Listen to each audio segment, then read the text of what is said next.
Today, we are blessed to have a special guest on the 40 Days of Reconciliation podcast, Mr. Steve Ward, who is the founder and executive director of Steps Ministries, a non-profit ministry with the goals of helping people improve their lives, grow closer to God, and prevent addiction. You're welcome, Mr. Steve. Thank you so much, Manuel, for having me. It is a blessing and an honor to be here, and I'm looking forward to it. You founded Steps Ministries. Would you like to tell us what this is in full and what exactly you do? So later I can get into how and why we founded it if you'd like, but let me tell you just a little bit about what Steps is. We're somewhat of a unique ministry. We've been in operation for 8 years. We provide resources that can be online resources such as courses or videos or podcasts or articles, but also digital resources that we push out. We're on social media with Facebook and Instagram and YouTube and others. We produce resources to try to help people, as you mentioned before, improve their lives, grow closer to God, and prevent addiction. My history with substance abuse and recovery and 15 years of research since then have kind of shown that those three things are intertwined. Sometimes people have crises that come into their life. It might be a mental health issue such as depression or anxiety or loneliness or hopelessness. Or it could be some form of an addiction. It could be alcohol or some form of drug or even a behavior that's addictive in nature. And very often people wind up in these traps and then aren't quite sure what to do, and their lives and their families are disrupted. So sometimes we'll encourage them to go through a recovery process to try to get better. Well, my family was exposed to a lot of those issues and a lot of recovery, and I thought rather than waiting until people's lives crash and become a disaster in a sense, why don't we help people learn how to live life effectively earlier? And the way you do that is there are practical steps we can take so that emotionally and spiritually and mentally we're living life effectively. And guess what? Those align with God's principles, right? I mean, God designed us. He designed the world. And He actually has a lot of suggestions about how we can live life effectively. So when we follow those steps, we'll be happier in the short term. We'll be pleasing God in the process. And also in the long term, it will tend to help us prevent serious issues from tearing our lives apart. Wow, thank you so much for this work that you're doing. Would you like to share with us one addiction case you have handled and how easy it was handling it? Yeah. One is I don't think I would ever describe dealing with addiction as easy, but I'll explain. In other words, addictions tend to be a very powerful influence on our lives, right? We normally develop them over a period of time. They generally don't show up very quickly. We develop them over a period of time. And the definition of an addiction is a compulsive habit that we repeat over and over again that has negative consequences, but we find it hard to stop. Again, common addictions are alcohol or drugs of various sorts. But again, I mentioned we can be addicted to a behavior. There are people who are addicted to pornography or gambling. Or even you can be addicted to a behavior such as anger or control or people pleasing. But we work with individuals, we work with parents, we work with teenagers, and we also help equip organizations. Kind of a classic situation, I think, where you see a lot of it is we do a lot of work with parents. When I was 9 years ago, I was moving out of the business world and deciding to found this new ministry called Steps. The youth pastor of our church came to see me, and he said, Steve, I kind of know the direction your ministry is going to go on, right? I mean, based on your family's experiences, you now feel called to help people prevent those problems from happening in their lives. He said, but what I really implore you to do is that you also do some work for parents. He said, in the local school, let me tell you what the normal situation is like. When kids become teenagers, their lives are changing, and they often have anxiety. They feel left out of the group. They want to fit in. They're under a lot of pressure. And these days, I'll certainly address the United States, right? It's true in a lot of parts of the country, but certainly in the United States, drugs and alcohol are relatively easy to get, either legally or illegally. You can get them from friends, you can get them over the internet, or in some cases you can go into a store and buy it. So a lot of teenagers struggle. In fact, 3 out of 4 teenagers will use some form of an an addictive substance, that doesn't mean they will become addicted, but they will try it. And so what my youth pastor said to me is in our local school, a lot of these kids are drinking alcohol and a lot of them are smoking marijuana because that's just become accepted. It's almost, there's so many kids who do it that they don't even think it's that big a deal anymore. He said, but the problem is very often they go from those substances to something worse, such as opioid-based pills, or maybe from there even to something as bad as heroin or something along those lines. He said, and then their lives absolutely come apart. He said, so that's happening to a significant fraction of our kids, not the majority, but a significant fraction of them. And he said, now look at the parents. This is all new to the parents, right? And most parents are already busy raising a family and keeping down a job. Said, but most parents one is they don't know what to do in those situations, right? It's new to them. They don't know what to do. The other is they're, frankly, kind of embarrassed or ashamed about it. So they're almost afraid a little bit to let their friends or other people know what's going on because it makes them look like their family's not in great shape. So they get embarrassed or ashamed about it. So they don't know what to do. They're embarrassed or ashamed.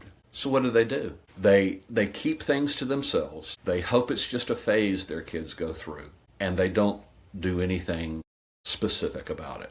Well, that's not the right way to approach it.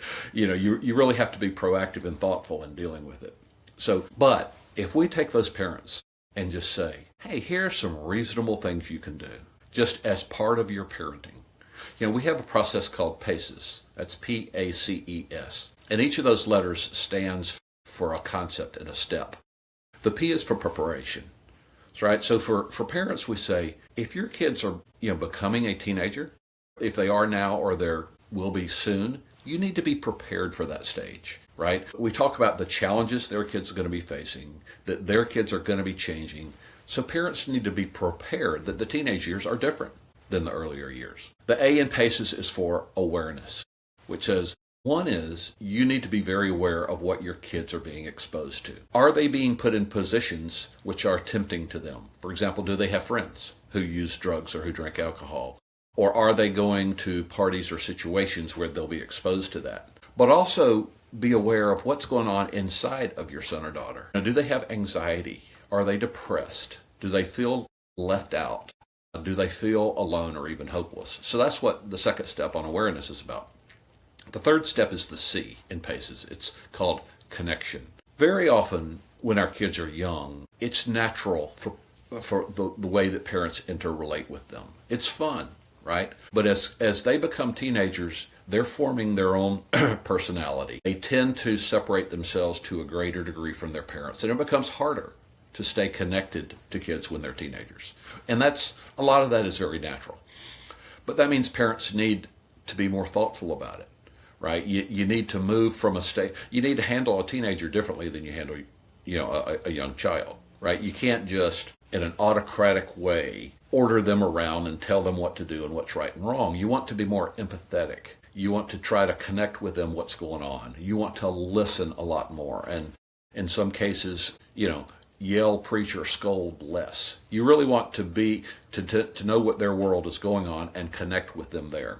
That's kind of what connection is about. The fourth of the 5 steps is the E in PACES. It's for education, which is because your kids are going through something new and you're being presented with different situations, you probably need to pause and go and maybe get online resources like Steps provides to get educated on what do you do if your son or daughter is early in the stages of using drugs, or what do you do if you can't connect them with him more. So you get educated. And then the final step, the S in PACES, the S is for steps, which means you need to have some kind of a plan. It's complicated, but it's before your son or daughter gets into trouble, do you have a plan that shows the steps you want to be taking as a parent to walk with them through life? So that's a process called PACES, which we call PACES for parents. And I know that's a long way, but I was trying to answer a lot of your questions in one story to say, I've worked with hundreds and hundreds of parents, and every situation is different, but they also face a lot of commonalities. And that road that their teenagers go down has a lot of similarities to it.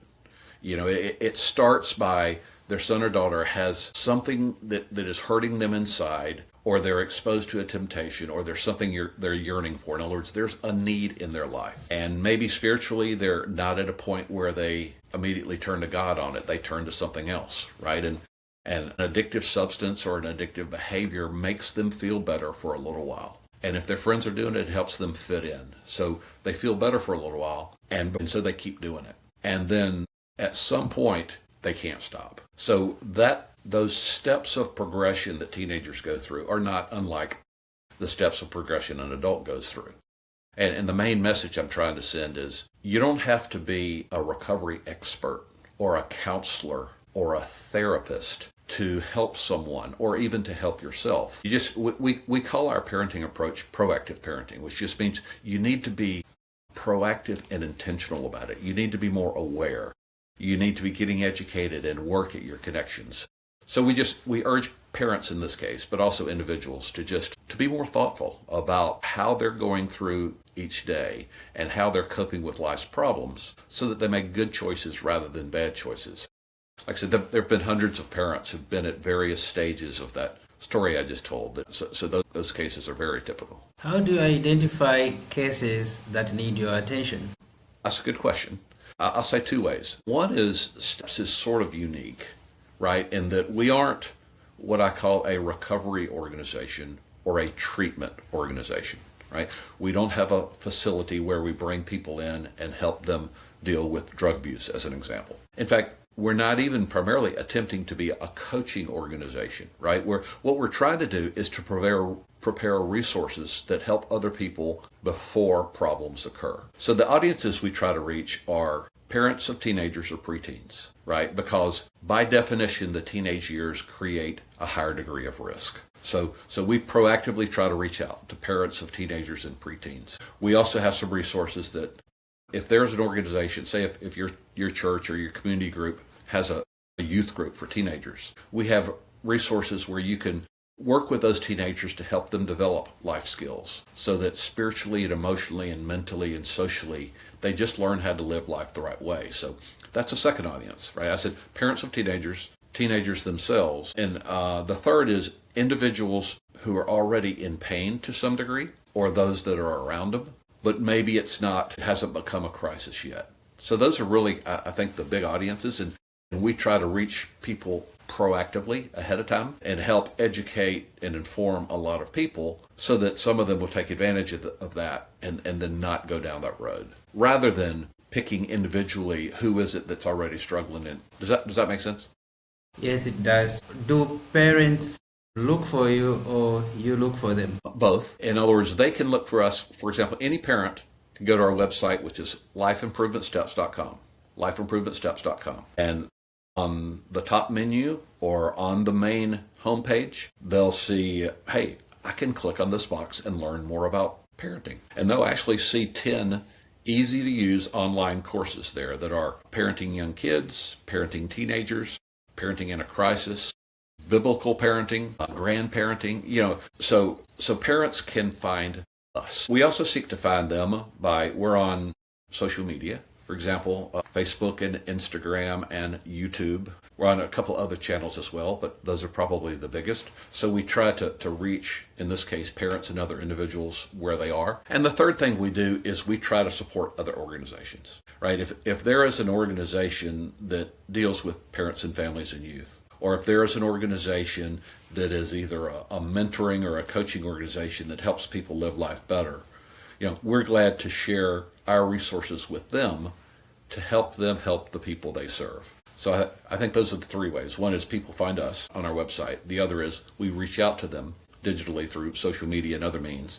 And the third is we work through organizations which are helping people and equip those organizations. Listening to you, there are so many insights that listeners are going to get, but also there is a lot more from your website, which you've already mentioned. And one thing that really was impressive is teaching parents not to be authoritative, but rather learning from your teaching how they should relate with their children so they can improve their influence. And I wanted to ask you, how do you connect with institutions that have greater influence with the youth, the young people? Like, I mean, maybe the churches, do the local police, the institutions link with you? Then the final question is on that, is how are you operating physically only in the United States and the rest of the world is connected online? How do you work globally? Yeah.